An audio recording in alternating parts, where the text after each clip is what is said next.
اعوذ باللہ من الشیطان الرجیم بسم اللہ الرحمن الرحیم۔ اللہ تبارک و تعالیٰ کے نام سے شروع جو بڑا مہربان اور نہایت رحم کرنے والا ہے۔ ایک ایسی قوم جس پر اللہ تبارک و تعالیٰ نے اپنا دردناک عذاب نازل فرمایا اور اس قوم کے تمام لوگوں کو بندر بنا دیا۔ اس قوم کے لوگ کون سا ایسا گناہ کرتے تھے جس کی وجہ سے اللہ تبارک و تعالیٰ نے ان پر دردناک عذاب نازل فرمایا، اور یہ لوگ بندر بننے کے بعد کتنی دیر زندہ رہے اور پھر ان کو کس قدر دردناک موت آئی۔ جب یہ لوگ بندر بن گئے تو یہ لوگ اپنے عزیز و اقارب کو دیکھ کر ان سے کیا کہتے تھے، اور کیا آج کے دور میں پائے جانے والے بندر اسی قوم کی نسل میں سے ہیں؟ ان تمام تر سوالات کے جوابات قرآن و حدیث کی روشنی میں آج کی اس ویڈیو میں ہم آپ کو بتائیں گے، لہٰذا آپ سے گزارش ہے کہ ہماری اس ویڈیو کو اینڈ تک ضرور دیکھیے گا۔ انسانوں کے بندر بننے کی ابتدا حضرت داؤد علیہ السلام کے دور سے ہوئی۔ اس واقعے کا پس منظر کچھ یوں ہے۔ حضرت داؤد علیہ السلام اور ان کی قوم سمندر کے کنارے ایلا نامی گاؤں میں رہتے تھے، اور ان کی تعداد 70,000 کے قریب تھی۔ یہ قوم بڑی ہی خوشحال تھی اور اللہ تبارک و تعالیٰ کی فرما بردار قوم تھی۔ اس قوم کو اللہ تبارک و تعالیٰ نے بے شمار نعمتوں سے نوازا تھا۔ ہر طرف سرسبز و شاداب باغات اور ہر طرف ہریالی ہی ہریالی تھی، اور اللہ تبارک و تعالیٰ کی بے پناہ کرم نوازے تھے۔ یہ لوگ اپنی اس زندگی میں بہت ہی خوش تھے۔ حضرت داؤد علیہ السلام کی قوم چونکہ سمندر کے کنارے رہتی تھی تو اللہ تبارک و تعالیٰ کا ان پر یہ خاص کرم تھا کہ سمندر کے اس کنارے پر بے پناہ مچھلیاں آتی تھیں جن کا یہ لوگ کاروبار کرتے تھے اور بہت ہی خوشحالی والی زندگی گزارتے تھے۔ جب یہ قوم اللہ تبارک و تعالیٰ کی نعمتوں کی وجہ سے خوشحال ہو گئی تو اللہ تبارک و تعالیٰ کی نافرمانی پر اتر آئی اور طرح طرح کے گناہوں کے اندر مبتلا ہو گئی۔ اور پھر ایک دن اللہ تبارک و تعالیٰ نے اس قوم کا امتحان لینے کا ارادہ کیا اور حضرت داؤد علیہ السلام کو وحی بھیجی کہ اپنی قوم سے کہہ دیں کہ وہ سنیچر کے دن یعنی ہفتے والے دن مچھلی کا شکار کرنا بند کر دیں۔ اس طرح اللہ تبارک و تعالیٰ نے حضرت داؤد علیہ السلام کی قوم پر ہفتے والے دن مچھلیوں کا شکار حرام فرما دیا، اور پھر یہاں سے اس قوم کی بربادی شروع ہو گئی۔ حضرت داؤد علیہ السلام نے اپنی قوم کو بتایا کہ اللہ تبارک و تعالیٰ نے ہفتے والے دن مچھلیوں کے شکار کو حرام قرار دے دیا ہے، تو وہ لوگ بہت ہی زیادہ پریشان ہو گئے اور ساری قوم سر جوڑ کر بیٹھ گئی، کیونکہ ہفتے کا دن ہی وہ دن تھا جس میں مچھلیاں وافر مقدار میں آتی تھیں اور خود بخود کنارے پر آ جاتی تھیں، اور باقی دن ایسے تھے کہ بہت کم اور نہ ہونے کے برابر مچھلیاں پکڑی جاتی تھیں۔ اس قوم کا گزر بسر چونکہ مچھلیوں کے شکار پر تھا، اس وجہ سے اللہ تبارک و تعالیٰ کا یہ حکم سن کر یہ قوم پریشان ہو گئی۔ یہ نہیں جانتے تھے کہ اللہ تبارک و تعالیٰ کی طرف سے یہ ایک آزمائش ہے۔ پھر ایک دن شیطان نے ان کو وسوسہ ڈالا کہ سمندر سے نالیاں نکال کر خشکی میں بڑے بڑے حوض بنا لیے جائیں۔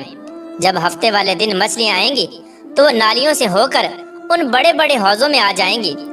اور اس طرح پھر ان نالیوں کا منہ بند کر دیا جائے، اور پھر اگلے دن یعنی اتوار والے دن ان کو پکڑ لیا جائے۔ شیطان نے اس قوم کے لوگوں کو ورگلایا کہ اس طرح ہم ہفتے والے دن شکار سے بھی بچ جائیں گے اور مچھلیاں بھی ہاتھ آ جائیں گی اور وہ بھی پکڑی جائیں گی۔ بہت سے لوگوں کو یہ ہلا بازی اچھی لگی اور انہوں نے ایسا کرنا شروع کر دیا اور سمندر سے چھوٹی چھوٹی نالیاں نکال کر بڑے بڑے حوضوں میں ڈال دیں، جس کے ذریعے وافر مقدار میں مچھلیاں ان حوضوں میں داخل ہو جاتی۔ اس قوم کے بدبخت لوگوں کو شیطان کا یہ ہلا بہت پسند آیا، لیکن اس قوم نے یہ نہ سوچا کہ جب مچھلیاں سمندر سے حوض میں آ کر قید ہو گئی تو پھر مچھلیوں کا شکار ہی ہو گیا، اس لیے یہ شکار بھی ہفتے والے دن ہی قرار پایا جو اللہ تبارک و تعالیٰ نے حرام قرار دیا تھا۔ اس موقع پر یہودیوں کے 3 گروہ ہو گئے۔ کچھ لوگ ایسے تھے جو شکار کے اس شیطانی ہلے سے منع کرتے تھے اور ناراض و بیزار ہو کر شکار سے باز رہے، اور کچھ لوگ اس کام کو دل سے برا جان کر خاموش رہے، لیکن انہوں نے شکار نہ کیا اور دوسروں کو منع بھی نہ کرتے تھے، بلکہ یہ لوگ منع کرنے والوں سے یہ کہتے تھے کہ تم لوگ ایسی قوم کو نصیحت کرتے ہو جنہیں اللہ تبارک و تعالیٰ ان قریب ہلاک کرنے والا ہے اور ان پر اپنا دردناک عذاب نازل فرمانے والا ہے۔ اور اس قوم کے کچھ لوگ ایسے تھے جو سرکش اور نافرمان لوگ تھے، جنہوں نے اللہ تبارک و تعالیٰ کے حکم کی اعلانیہ مخالفت کی اور شیطان کے ہیلے بازی کو مان کر ہفتے والے دن شکار کرنے لگے۔ یہ لوگ اللہ تبارک و تعالیٰ کے حکم کی کھلا مکھلا مخالفت کرتے اور ہفتے والے دن مچھلیوں کا شکار کر کے ان کو کھایا کرتے اور بیچا کرتے۔ پیارے دوستو، حضرت داؤد علیہ السلام کی قوم کے 1200 ایسے نافرمان افراد تھے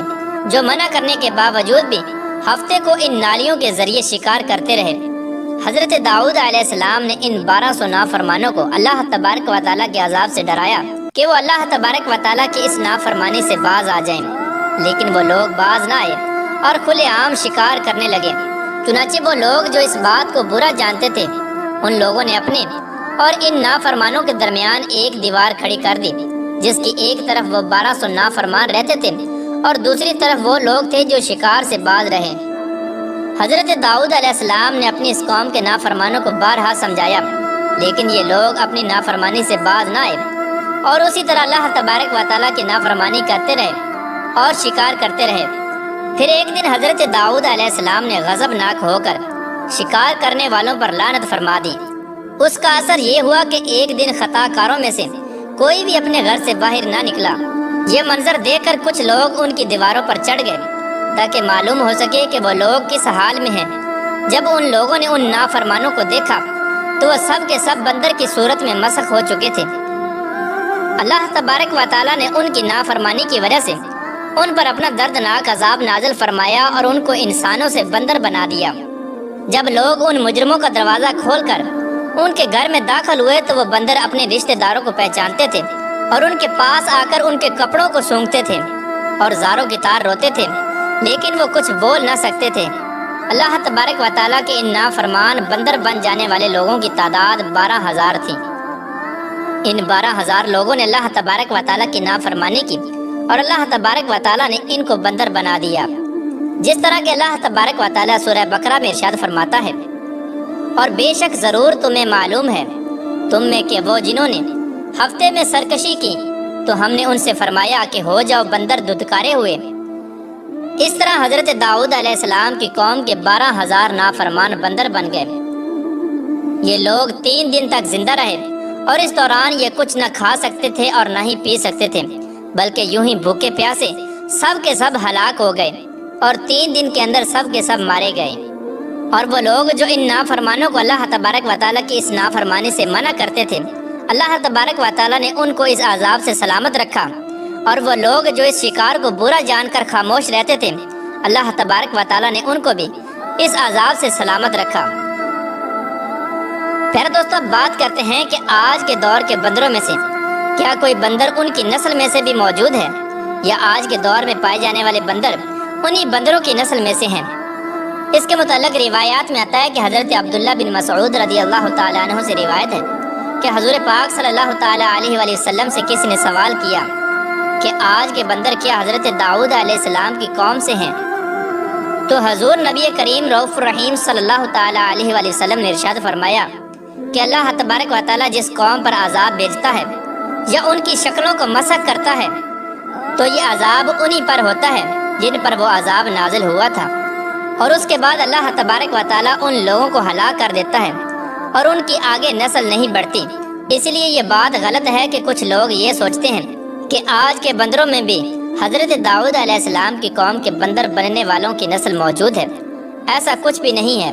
وہ لوگ صرف اور صرف 3 دن زندہ رہے اور اس کے بعد سب کے سب ہلاک ہو گئے، اور اللہ تبارک و تعالیٰ نے اس قوم کے نافرمانوں کو صفحہ ہستی سے مٹا دیا۔